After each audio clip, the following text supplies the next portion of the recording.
नमस्कार मित्रों।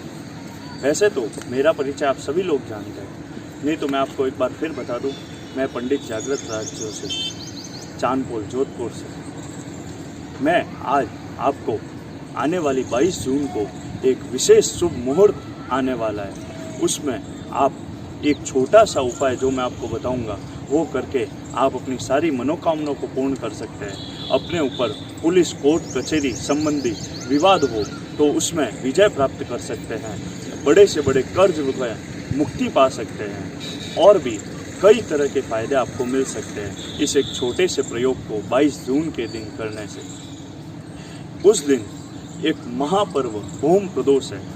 मंगलवार के दिन प्रदोष व्रत का आना।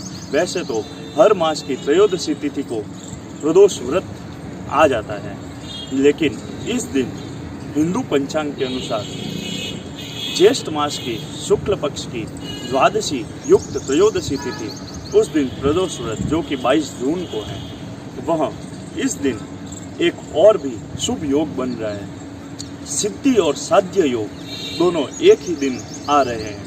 और नक्षत्र की बात करें तो विशाखा और अनुराधा नक्षत्र ये भी दोनों उसी दिन आ गए हैं। तो इस दिन अपने आप में एक बहुत ही मंगल दिवस बन गया है और उस दिन आप एक छोटा सा प्रयोग करके अपने आप में एक बहुत ही आनंद की अनुभूति महसूस कर सकते हैं। इस दिन मैं आपको एक छोटे से प्रयोग को बताऊंगा जिससे करने से आप बड़े से बड़े कर्ज में मुक्ति पाएंगे और भी अपनी सभी जो मनोकामना है वो पूर्ण करेंगे। पुलिस, कोर्ट, कचहरी संबंधित कोई विवाद हो तो उसमें आप सफलता, विजय को प्राप्त करेंगे। अब उसको बताने से पहले मैं एक जो भूम प्रदोष व्रत की कथा है उसको संक्षिप्त में मैं आपको बताना चाहूँगा। इस कथा के श्रवण मात्र से बहुत से रोग कष्टों का निवारण हो जाता है और आप हर जगह विजय प्राप्त करते हैं। वह कथा है, एक नगर में एक वृद्धा रहती थी। वह हनुमान जी की परम भक्त थी। वह हर मंगलवार वह भूम प्रदोष के व्रत को विधि विधान से किया करती थी। एक बार हनुमान जी ने उस वृद्धा की परीक्षा लेनी चाहिए तो वह साधु का वेश धारण कर वृद्धा के घर के बाहर आ गए और उसको पुकारने लगे कि है कोई हनुमान जी का परम भक्त जो इस साधु की इच्छा को पूर्ण कर सके। तो वह वृद्धा आई, आज्ञा दीजिए महाराज। तो उन साधु वेशधारी हनुमान जी ने वृद्धा को कहा कि माते, मैं भूखा हूँ और मैं अपने हाथों से भोजन बनाकर करना चाहूँगा, तो आप मेरे लिए यहाँ थोड़ी मिट्टी लाके उस जमीन को लीप दीजिए। वह अपनी वृद्धावस्था के कारण खोदकर मिट्टी लाने में असमर्थ थी और नीपने में भी असमर्थ थी। तो उस वृद्धा ने हनुमान जी का वेश धारण किए गए साधु से बोला कि महाराज, आप इसके अलावा मुझे कोई और उपाय बता दें, मैं अवश्य ही पूरा करूंगी। तो साधु ने उस वृद्धा से इस बात की प्रतिज्ञा करवा ली और बोले कि तू अपने इकलौते पुत्र को लेके आ और मैं उसके पीठ पर अग्नि जला के अपना भोजन पकाऊंगा और उस भोजन को करूंगा। वह वृद्धा घबरा गई, लेकिन वह प्रतिज्ञाबद्ध थी। तो उसने अपने पुत्र को लाकर उस साधु के सुपुर्द कर दिया और उस साधु ने उस पुत्र की पीठ पे अग्नि जला के अपना भोजन बना लिया और फिर उस वृद्धा को आवाज़ लगाई कि तू अपने पुत्र को पुकार कि वो भी आके भोजन कर ले।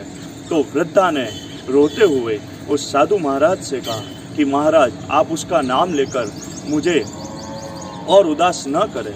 तो लेकिन साधु के बार बार कहने पर उस वृद्धा ने अपने पुत्र को पुकारा और पुकारते ही उसका पुत्र उसके सामने आ खड़ा हुआ। तो वृद्धा ने उस साधु महाराज के पैर पकड़ लिए और फिर साधु महाराज ने अब हनुमान जी का रूप धारण कर उनको दर्शन दिया और उनके ऊपर भक्ति का आशीर्वाद किया और उनकी सारी मनोकामनाओं की पूर्ति का आशीर्वाद किया। यह कथा श्रवण मात्र से ही भक्तों के सारे कष्टों का निवारण हो जाता है, इसलिए मैंने इस कथा को आपके समक्ष प्रस्तुत किया है। अब जो विशेष प्रयोग आपको करना है वो मैं आपको बताने जा रहा हूँ, वह इस प्रकार है। इस दिन प्रदोष व्रत के दिन 22 जून को आपको हनुमान जी के मंदिर में जाना है। अगर हनुमान जी का मंदिर में न जा सको तो अपने घर पे हनुमान जी की मूर्ति या तस्वीर हो उसके समक्ष आपको खड़े होकर एक चमेली का दीपक जलाना है। वैसे आपको इस दिन भगवान शिव, माता पार्वती और हनुमान जी की विशेष पूजा का महत्व तो है ही, वो तो आपको करनी है। उसके साथ में आपको एक उपाय, जिसको हम टोटका भी बोल सकते हैं, वह आप करेंगे तो आपको हर क्षेत्र में विजय की प्राप्ति होगी, यश, मान, कीर्ति और ख्याति की प्राप्ति होगी और आप आनंद की अनुभूति महसूस करेंगे। इसके लिए आपको एक छोटा सा प्रयोग करना है, वह इस प्रकार है। आपको हनुमान जी के मंदिर में हनुमान जी की मूर्ति के समक्ष एक चमेली के तेल का दीपक जलाना है और फिर वहाँ बैठकर आसन लगाकर बैठ जाना है और एक सफ़ेद कागज पर लाल स्याही से, लाल पेन आपको साथ में ले जाना है और लाल स्याही से हनुमान जी के 12 चमत्कारिक नाम लिखने हैं। वह नाम इस प्रकार है: ओम हनुमते नमः, ओम अंजनी सुताय नमः, ओम वायुपुत्राय नमः, ओम महाबलेय नमः, ओम रामेष्ठाय नमः, ओम फाल्गुन सखाय नमः, ओम पिंगक्षाय नमः, ओम अमित विक्रमाय नमः, उदधिक्रमणाय नमः, ओम सीता शोक विनाशनाय नमः, ओम लक्ष्मण प्राणदात्रे नमः, ओम दशग्रीव दर्पहाय नमः। इन 12 नामों को लाल पेन से सफ़ेद कागज पर लिखकर उसका एक ताबीज बना लेना है और अगर हो सके तो तांबे के पात्र में ताबीज बनाना है। ताबीज के लिए आपको तांबे का पात्र काम में लेना है और नहीं हो तो आप उस कागज को ही लपेट लें और एक छोटा सा रूप में लेके एक काले धागे में बांध लें और या तो गले में या अपने दाहिने बाजू पर उसको बांध लें। थोड़े ही समय के पर्यंत आपको एक विशेष चमत्कार देखने को मिलेगा। अभी तक हमारे चैनल को सब्सक्राइब नहीं किया है तो सब्सक्राइब करें, पास में लगे बेल आइकन को भी क्लिक करें और ज़्यादा से ज़्यादा लोगों को शेयर करें। आप शेयर करेंगे तो आप भी उनको होने वाले लाभ के, पुण्य के भागीदार होंगे। नमस्कार, धन्यवाद।